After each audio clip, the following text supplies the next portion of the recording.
In the midst of social distancing and business lockdowns, a freelance writer and a graphic artist bought a bus, converted it into a tiny home on wheels, and moved out of our 4-bedroom house. 1 year later, we downsized to a Chevy Express. Now we travel between Texas and Pennsylvania from April through November while exploring small towns with rich histories. In the winter, we hunker down in Texas in our schoolie and dream of our next big trip. We're Alan and Teresa. And we're rolling with our gnomies. All right, so we're in Greensboro, Georgia, and I'm standing in front of Goodwin Manor, which currently is a bed and breakfast, but for over 100 years it was in the Goodwin family here locally, and it was built in 1908, evidently. Maybe even before that, but it's been in the Goodwin family since 1908. And so we're going to walk Greensboro here. It shouldn't take but maybe an hour. And it won't take them an hour. It might take, it might take us an hour, but you guys are going to get the short version. They get about 15 minutes. Yeah. 15, 20 minutes. Yeah, we cut out the fluff. So anyways, follow us along, and we are going to go see what Greensboro, Georgia has. So this is First Baptist Church here in Greensboro. It features Romanesque arches there in the front porch. The congregation was organized in 1821 by Jesse Mercer, who also founded Mercer College in Penfield. The church originally met in a meeting house on Cemetery Hill, just north of here, but later shared another meeting house with the Presbyterians. This building dates from 1902. So now this is the first Presbyterian church. The original building was built in 1859, 1860, but that was destroyed by a fire in 1869. The present church was built on the original foundation and with the same interior arrangement in the Romanesque Revival style. It was built in 1873.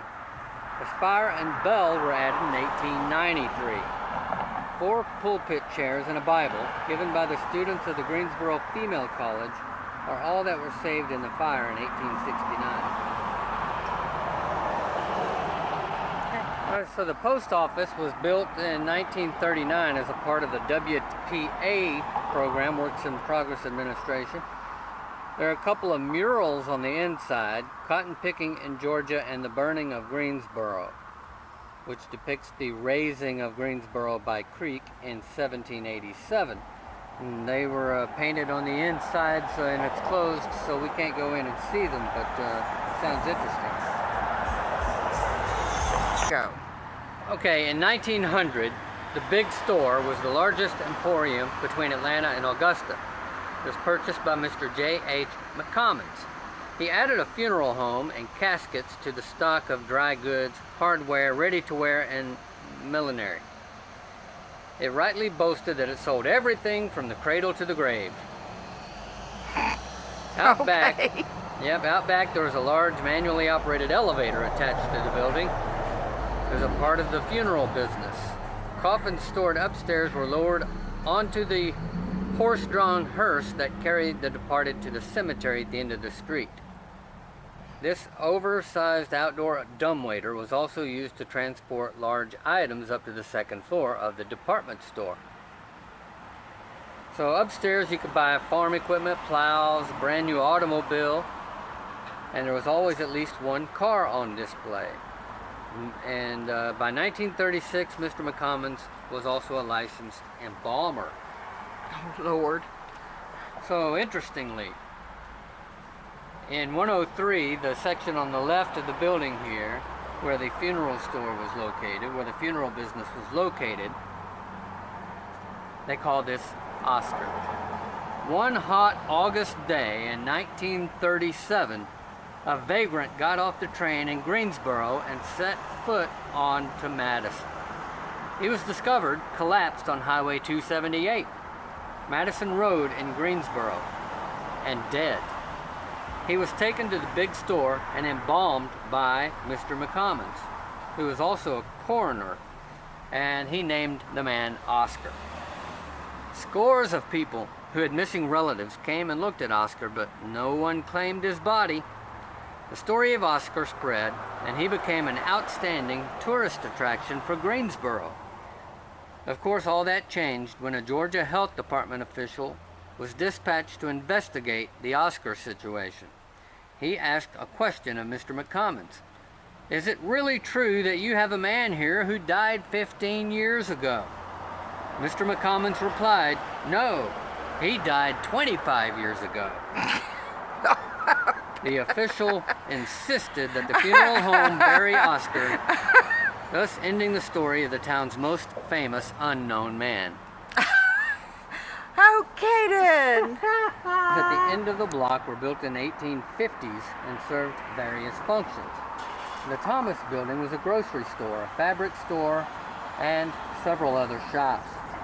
The upstairs apartment was once the studio for the famous local artist Henry Barnes.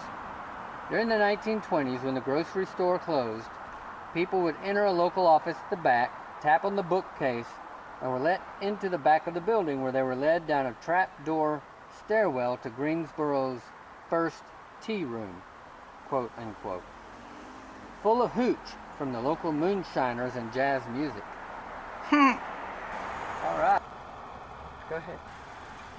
So this is the building for the Copelands Bank. Original brick walls mark the vault, and they were saved by the present owner of Genuine Georgia, Greensboro's premier artisans marketplace. The corner also housed the Chandler Pharmacy, one of 3 in town, and the pharmacy that introduced Coca-Cola to Greensboro, mixing it with flavors like chocolate, vanilla, cherry, and orange, called orange dope at the time. Okay.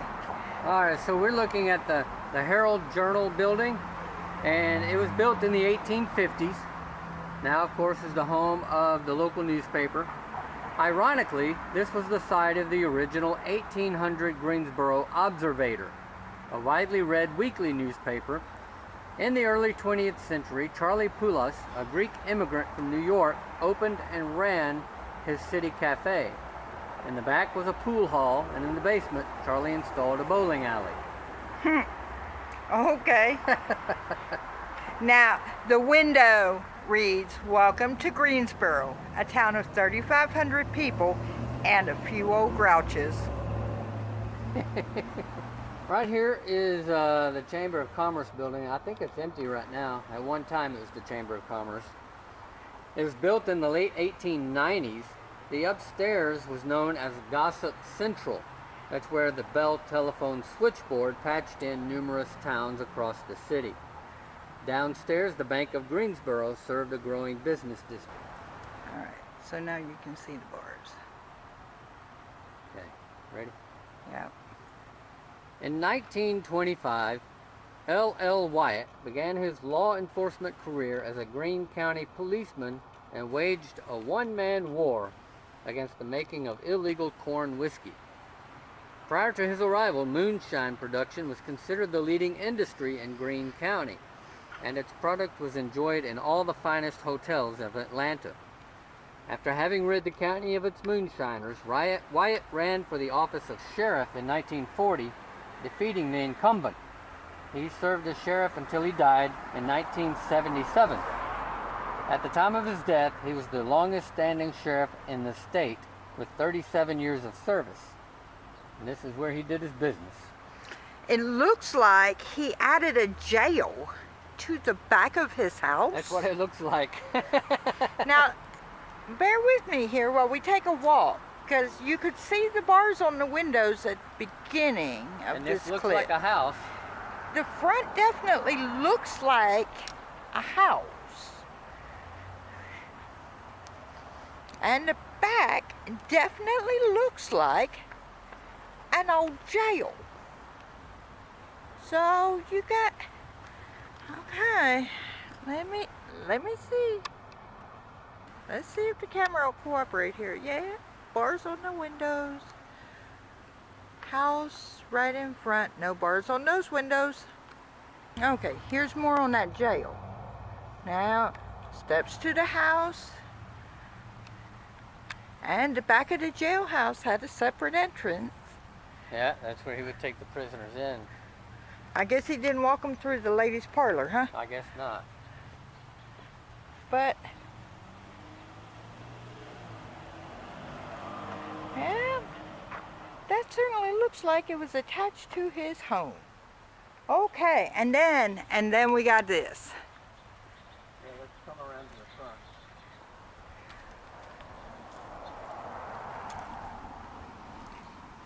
And then we got this.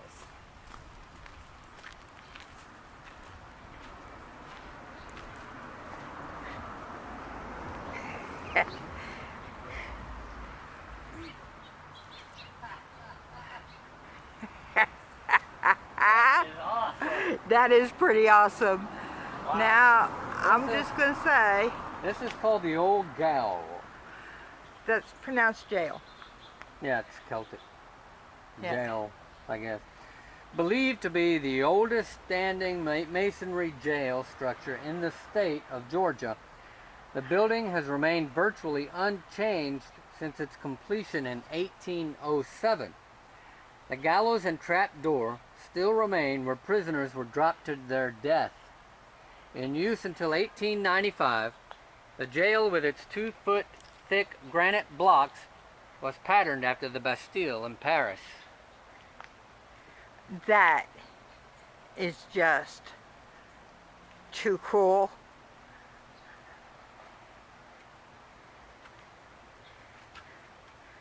Yo, that is just too cool. I love it. So this is the Greene County Courthouse. It was built in 1849 and is the third courthouse to be built. It features the Greek Revival style. It was designed by an architect from Madison and built by David Damhurst of Athens. The third floor was built by and for the San Marino Lodge, number 34, and served as their meeting place until 1997. The Masons? Yep. Okay. Wings were added in 1939 and renovation completed in 1998. Wow. That's pretty awesome. I love those columns. Those are huge. Right?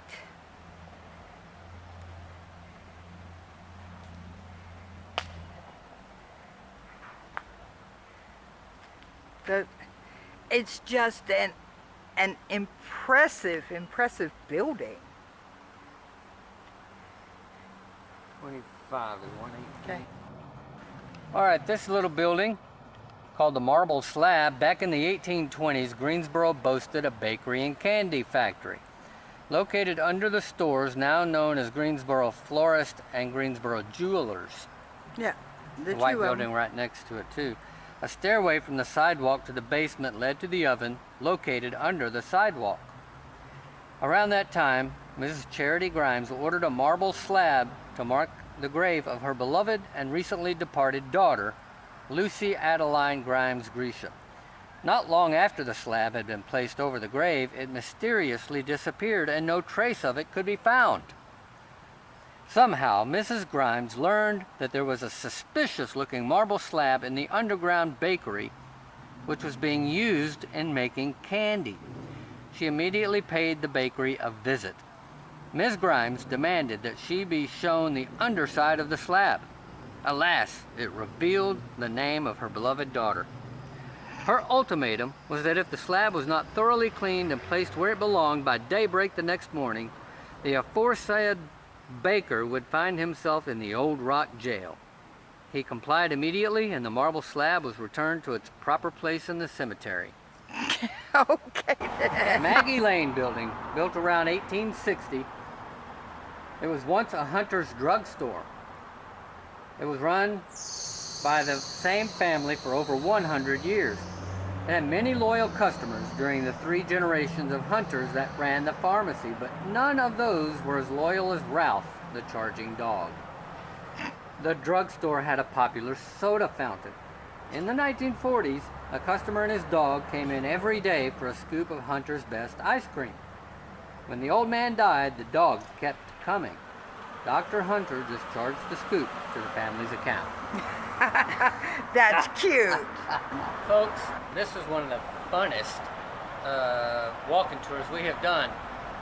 For you people who write walking tours, take a lesson from Greensboro, Georgia. Tell a story, and you will have people hooked. There were some great stories in this town. They brought to life a few local legends, and I really appreciate that. It was a great walking tour. This is a cute little town, so next time you're passing through Georgia, stop in Greensboro. Yeah, hop into Greensboro. It's right down the road from Madison, and we did a tour of Madison on our way Up to Pennsylvania. to Pennsylvania Yeah. in June, July time frame. So I'll put a link somewhere like up there. See you next time. Alright, if I don't do this right, then I'm going to be on the bad side of my wife. So y'all bear with me and pray for me. But while you're doing that, don't forget, share us with your friends. Like us if you like us. Like us if you don't. Subscribe to the channel. It helps us out. God bless.